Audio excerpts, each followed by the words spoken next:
जय श्री कृष्ण। समस्त को नमस्कार। Welcome to my YouTube channel.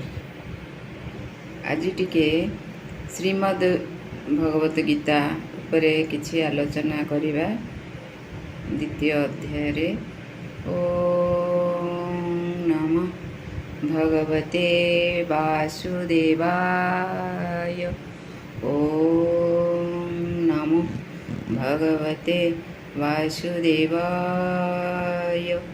ओम नमः भगवते वासुदेवाय। ओम नमः भगवते वासुदेवाय। श्रीमद् भगवत गीतार एक प्रसिद्ध श्लोक रही जहाँ संसार पाई। श्रीमद् भगवत गीता तो संस्कृतर विश्व को गोटे बड़ अवदान। तेणु गोटे प्रसिद्ध श्लोक जहाँ संसार पाई उपयोगी।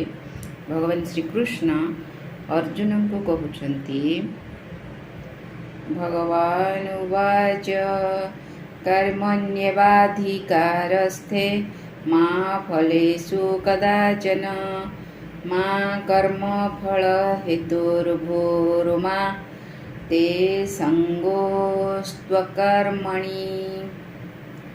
कर्मण्येवाधिकारः ते मा फलेषु कदाचन मा कर्मफल हेतुर्भूर्मा ते संगोस्तु अकर्मणि। अकर्मणि अकर्म रे केबे हेले तुमर आसक्ति न रहू।